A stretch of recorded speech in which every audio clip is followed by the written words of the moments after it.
السلام عليكم ورحمة الله وبركاته.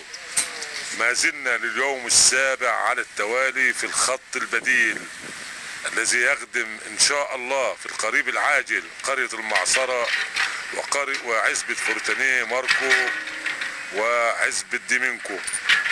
ما زال الحفار يعاود عمله مرة اخرى ليردم ما فعله وبعد تركيب المواسير.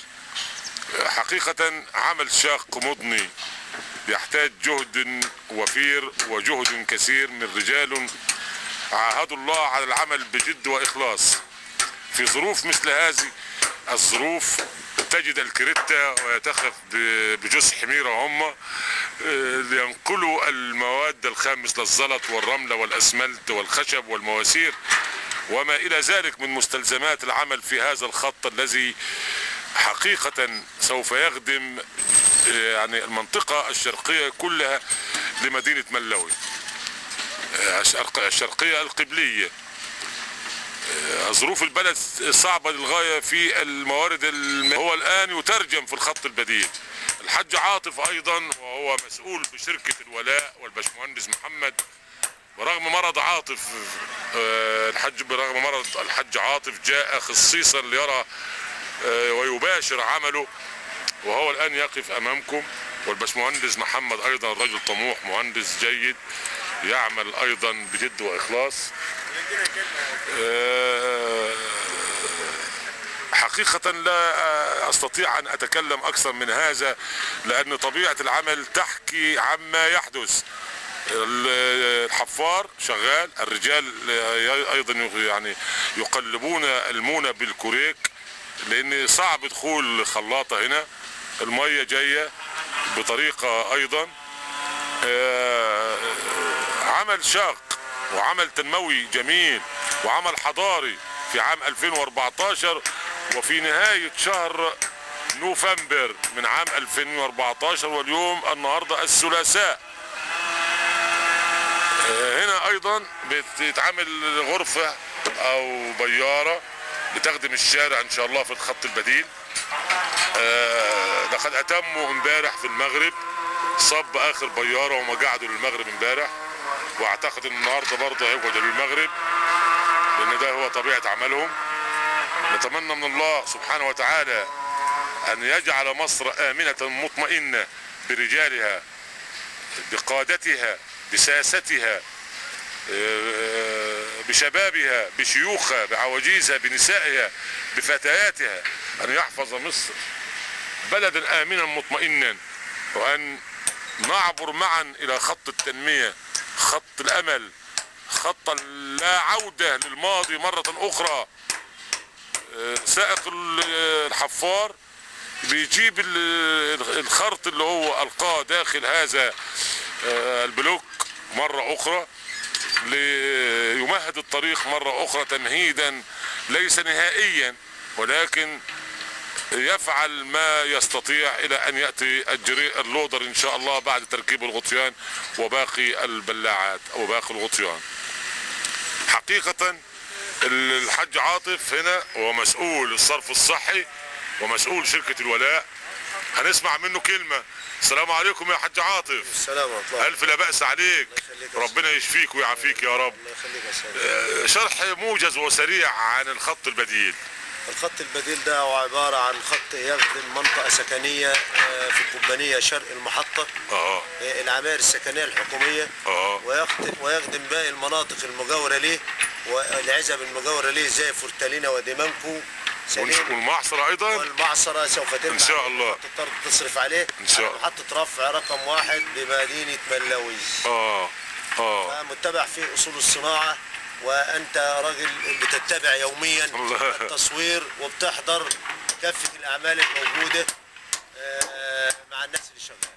يعني إن شاء الله في القريب العاجل عندما تأتي المواسير الفخار ان شاء الله سوف ناتي بالاقطار اللي هي الثقيله، اللي هي ال 20 بوصه وال 24 بوصه وقطر 28 بوصه لدخولنا على محطه رفع رقم واحد. وبعد كده هتخلوا فيه طبعا ماسوره مفتوحه مطببه عشان توصلوا بيها للمعصره ان شاء الله باذن الله، او فورتينيه. ان شاء الله سوف نعمل غرفه تهدئه حاليا. ايوه لتلم المعصره باذن الله، ترمى على غرفه ان شاء الله، وترمى على محطه رفع رقم واحد. ولكن في الخطه يا حاج عاطف موجوده ان شاء الله المعصره ان شاء الله باذن الله، ان شاء الله ان شاء الله. لان القدره، انا سمعت ان القدره الاستيعابيه للمحطه قدره تسع شبكات، كميات من الشبكات كبيره، فخساره يعني ان محطه رفع زي كده وكانت متكلفه ملايين، ومش عليها شبكه. بارك الله فيك. طيب رساله توجهها لاهالي ملوي في استخدام الصرف الصحي تقول لهم ايه؟ عايز اقول لاهالي ملوي رجاء انكم انتم لما تستعملوا الصرف الصحي بلاش رمي القمامات في الوصلات المنزليه، عشان بيحصل سدد وترصيف في الوصلات المنزليه، بتؤدي الى سدد في الشبكه وبيحصل غرق. اكتر من مره بنعاني من الموضوع ده، وبنحاول نجيبهم وبنطلع بلاوي متلتله هم بيكونوا رامينا في المطابق. فرجاء المفروض يعتبروا الصرف الصحي ده حسنه من ضمن الحسنات.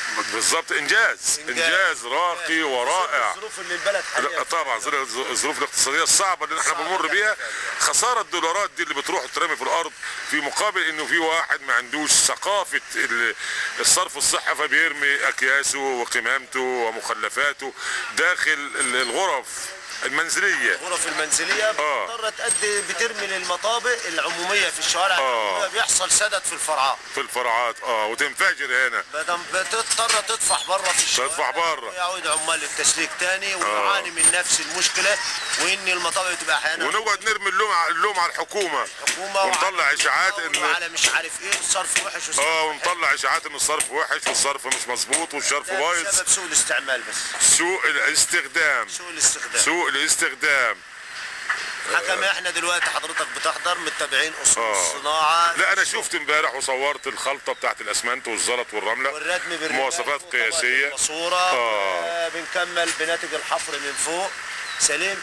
وده يعتبر طريق ملاوي القديم. الخط ده اللي هو مناطق سكنيه كتيره جدا، وخاصه العماير السكنيه اللي هي الحكوميه والعزب عزبه والمعصره قايمه بخط طرد. ان شاء الله هترمي على نفس المحطه ان شاء الله، استوعابها اكبر من الكميات. بارك الله فيك واكثر من امثالك انت ومهندسيك. وشكر خاص لشركه الولاء ورئيس مجلس ادارتها، وشكر خاص لرئيس الهيئه القوميه لمياه الشرب والصرف الصحي، وشركه النصر ايضا، شركه النصر للمرافق والتركيبات. وشكر لكل من ساهم في هذا العمل، وكل من يعني استخدم قلمه ليوقع او يعاين او يعني يقول نعم لمثل هذا الصرح الجميل الذي يخدم هذه المنطقة من أول القبانية بمساكن ببعض الفروع الأخرى. هو خط تنموي، نقول له ان هو خط تنموي وليس خط بديل. تنموي فعلا هيخدم هذه المنطقه بالكامل. خط المناطق ربط المناطق ببعضها، وربط ملوي بشبكاتها كلها بالكامل. وهنا انا لفت نظري ان نوع الاسمنت كمان المستخدم اسمنت سويتر مقاوم، هو اسمنت سويتر مقاوم.